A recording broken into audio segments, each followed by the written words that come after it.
안녕하세요. 안전한 투자로 편안한 노후 준비 중경투 TV입니다. 네, 9월 18일 월요일입니다. 비트코인 26,400달러 마이너스 약간 하락으로 9월 21일 FOMC 직전인데 비트코인이 이렇게 자체적으로 약간 내려주면서 하락을 예상하는 것은 나쁘지 않습니다. 작년 3월처럼 파르장 연설전인데도 무지성으로 대표 위험 자산이 비트코인 상승해버리면 금리 동결한다고 해도 파르장 연설이 나쁘게 나올 가능성이 있는 거고요. 파르장 또 연설 전후로 비트코인 나스닥 가격 체크를 하죠. 이번 FOMC에서는 금리 동결은 90% 이상 확실시 되고 있습니다. 파르장 연설에서 경기 좋아서 앞으로 금리 동결하겠다, 또 금리 동결 오래 안 할 것이다, 이렇게만 이야기해줘도 미국 10년물 국채금리 내리고 비트코인은 즉시 불장이 시작될 수가 있고요. 하지만 8월 9월 인플레이션율 다시 상승하고 국제유가도 90달러 반등 큰 상태이기 때문에 금리나 언제 할지 모른다, 데이터 좀 더 지켜봐야 된다, 이렇게 이야기하면 나스닥 행보의 10월 말 빅테크 3분기 어닝까지는 약간 주춤해질 수가 있고요. 파르장 인터뷰 말고 두 가지 여전히 긍정적인 점은 연준이 작년 3월 금리 인상 이후 1년 6개월 만에 최초로 금리 동결한다는 데 있습니다. 거기에 미국 실업률은 3%대로 낮고 소비도 살아있어서 10월 미국 기업들 실적 잘 나올 가능성은 여전히 높고요. 최소 당장에는 나스닥이 하락 크게 안 나올 가능성이 높은 거죠. 연준이 금리 인하 카드 들고 있는 상황이라서 경기가 안 좋을수록 배드 이즈 굿뉴스로 주가 방어해줄 만한 요소가 많습니다. 비트코인은 약간 조정이지만 이더리움 마이너스 0.9%, 리플 마이너스 1.7% 하락하고 비트코인, 이더리움 제외한 알트코인 시가총액도 마이너스 1% 내려온 상태이고요. 이번 FOMC에서 긍정적인 파월 인터뷰가 아니라면 알트코인 추가 하락 가능성은 여전히 존재합니다. 대신에 비트코인 3만 달러 재돌파 시도 빠르게 해주면 알트코인 추가 데드캣 바운스로 상승 좀 더 하다가 하락으로 이어질 수가 있고요. 그러면 이번 금리 동결 이후 우리 리플 한 번 더 상승할 수 있냐, 아니면 자바이트 따라서 그대로 바닥으로 내려 찍는 게 아닌가, 이 부분이 포인트입니다. 리플 7월부터 움직임을 먼저 보면 7월 14일 부분 승소 이후 크게 상승을 했지만 비트코인 하락에 피보나치 0.5 구간 382 지점도 반등 못하고 그대로 하락을 했고요. 차트만 봐서는 완전히 끝난 코인으로 236 라인 터치 이후 반등 못하면 500원 바닥일 가능성이 매우 높습니다. 1000원부터 내려 찍는 힘이 매우 강하기 때문에 600원 매물 때도 한 방에 뚫어버릴 수가 있죠. 하지만 리플은 차트 움직임만 가지고 가격 예측하기는 힘든 코인이고요. 리플랩스라는 리플 코인 움직이는 주체가 있고 시가총액 순위가 3위인 코인이기 때문에 캐시 풍부한 세력들도 리플의 현재 차트를 지켜보고 있습니다. 거기에 9월 29일 리플 부분 승소 뉴욕 파티 개최가 되는데 리플 가격 방어하기 위해서 이벤트가 나올 수 있는 지점이고요. 5월 14일 에어드랍 때도 이벤트 전에 하락 많이 해서 개미들 털었다가 다시 쌍봉 만들고 자연스럽게 헤드앤숄더 하락 온 듯 하다가 부분 승소 호재 터지고 숏포지션 대량 청산에 리플은 1000원 이상 급등을 했습니다. 7월 14일 부분 승소에 리플 숏 세력들 모두 청산되고 이후 현금 부족해서 8월 하락 올 때도 감히 리플의 숏 포지션 못 잡는 상황이었고요. 5월 6월 7월 3달 연속 숏 세력들 손실이 크게 되면서 쉽게 숏 포지션을 못 잡고 있습니다. 9월 29일 리플 승리 파티 때 IPO 상장 같은 새로운 호재가 나온다면 리플은 비대칭 쌍봉 정도 만들면서 상승할 수가 있고요. 하지만 차트만 봐서는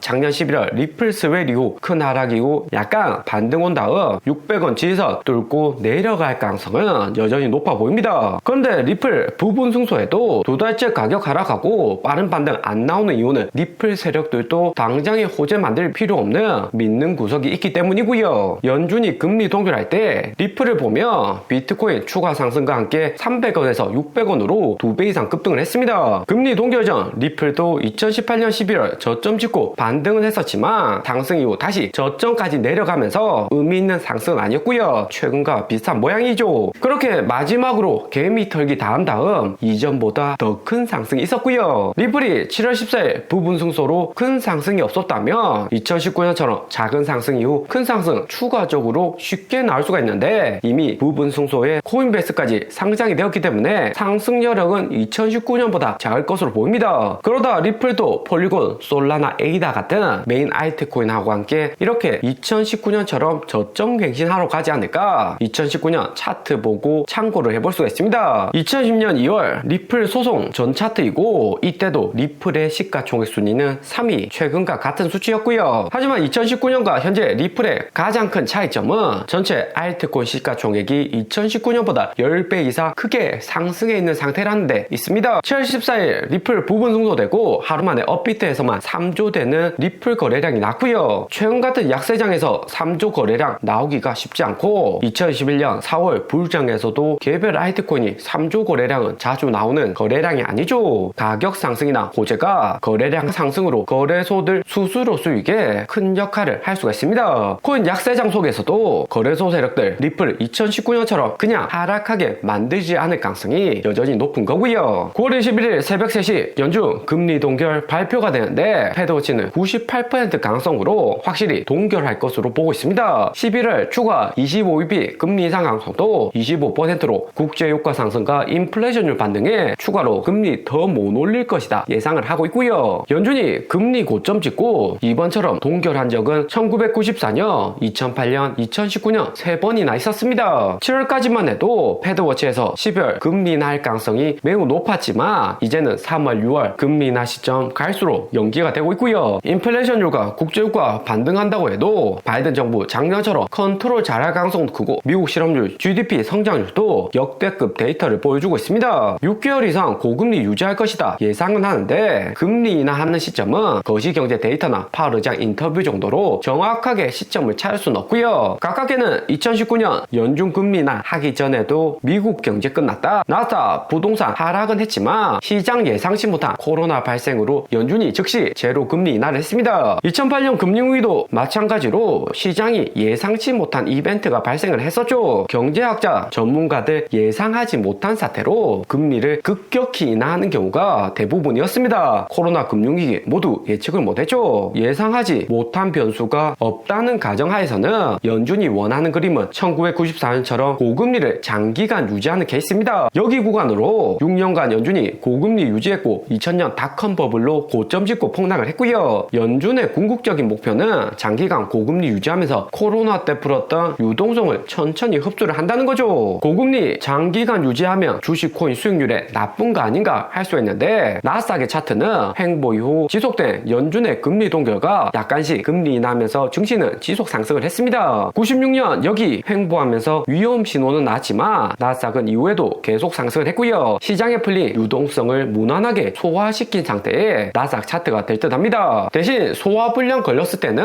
2008년 금융위기 차트인데 이때도 연준이 2006년 5.25% 고금리 찍고 이후 금리 인하로 돌아섰고요. 2007년 9월 3개월 만에 50bp 금리 인하하면서 미국 경제 지켜준 듯 했지만 미국 기업들 실적이 박살나기 시작하면서 주가 하락하고 결국에는 리먼 브라더스 사태로 마이너스 39% 폭락을 했습니다. 미국 상업 부동산 공시률 상승과 국제유가, 중국 반도체 산업 성장이 제2의 금융위기 될 수 있다는 전망도 있지만 이미 시장에서 나온 이슈는 증시에 크게 작용 못하는 경우가 많았고요. 큰 하락보다는 여전히 불장으로 최소 횡보할 가능성이 60% 이상이다 전망을 하고 있습니다. 리플도 거시경제 요인으로 상승할 수 있는 기회가 한 번 정도는 남아있다는 거죠. 그리고 종경투 커뮤니티 통해서 솔라나, 에이다, 폴리곤 바닥 가격 업로드를 했습니다. 100배 저점 나오기 전 바닥 가격이다 이야기를 드렸는데 자세한 가격에 대해서 설마 그 가격까지 내려갈까 질문 주시는 가격들이 있습니다. 코인은 설마